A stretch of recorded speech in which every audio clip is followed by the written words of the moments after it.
Nos escritos sagrados, o mundo espiritual, onde habita o Deus Criador, é chamado de céu.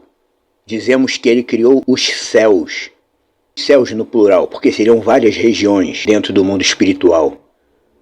Mas de onde surgiu esse termo, céu?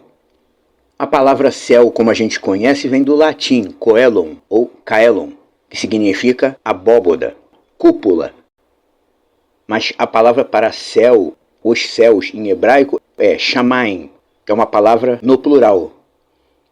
Há um certo debate, mesmo entre eles, lá os judeus, sobre as origens e significado da palavra shamaim. Mas dentre as teorias que eu andei lendo, tem duas que são razoáveis e que até se completam. Uma teoria diz que, pelo fato de shamaim ser uma palavra plural no hebraico, shamaim seria o plural de um antigo termo de raiz que não é mais utilizado, chamar. Shamaim seria o plural de chamar, que teria o significado antigo de elevado, algo elevado.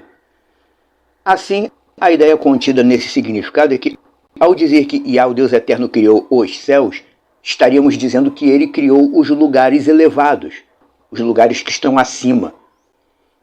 A antiga tradição judaica, em linha com o Pacto Novo, nos faz entender que os céus, o mundo celestial, seriam compostos de 10 lugares elevados, sendo que Yeshua fica na 7ª elevação, enquanto que o Deus Pai, que é acima de todos, fica na 10ª elevação.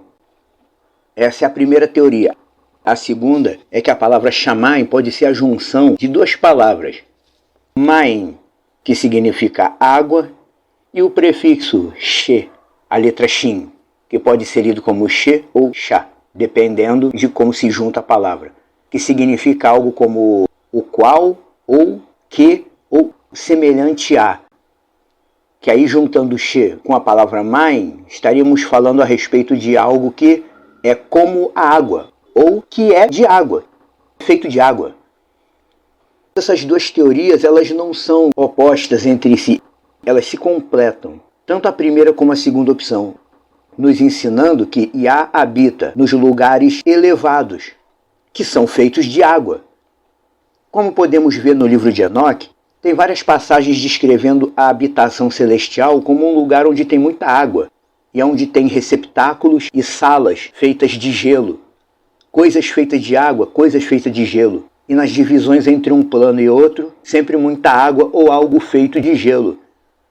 Enoque 17, versículo 4, ao ser levado aos céus em espírito e contemplar o Arracodes, o Espírito de Deus, no texto Enoque diz: "E me levaram até a água da vida, aquela que fala."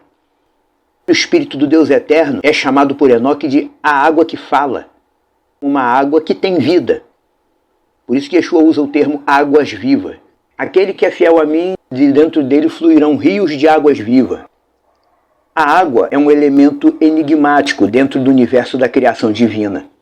Nenhum texto sagrado relata um momento em que Yah teria criado a água, porque na verdade é como se a existência da água meio que fizesse parte da natureza de glória dele. O próprio trono de Yah, Deus Eterno, Enoque descreve dizendo que ele tem a aparência de geada. Você já viu como é a aparência da geada? Quando o chão fica bem branquinho, forrado de neve, como se tivesse o chão todo feito de gelo. Aquela aparência que está feito de pó de gelo, fica aquela aparência bonita. O trono de Deus tem a aparência de geada. Todas as referências do mundo espiritual levam para a água, ou para algo ligado à água. Yah não criou os mundos a partir do nada. O próprio firmamento, o teto da terra, como a gente diz, é uma espécie de cúpula de gelo. E nos termos da ciência atual, podemos dizer que a cúpula do céu é feita de gelo superiônico. Você já ouviu essa expressão? Gelo superiônico é quando a água submetida a pressões muito específicas, em vez de evaporar, ela cristaliza. Então o teto da terra também é de água. E como vemos no início do Gênesis, entre o mundo material e o mundo espiritual ainda tem uma enorme massa de água separando os mundos, que é o que alguns chamam de o mar de cima. Yah fez tudo basicamente de água. Até a terra do solo, aqui no nosso mundo, ele fez surgir da água. À primeira vista parece um assunto complicado, né? Mas na verdade é muito simples. Yah, o Deus mais elevado de todos, construiu sua habitação utilizando-se do elemento água. Quando lemos que Iá fez os céus, podemos entender que Iá fez os lugares elevados, locais elevados dentro do mundo espiritual, que são feitos de água.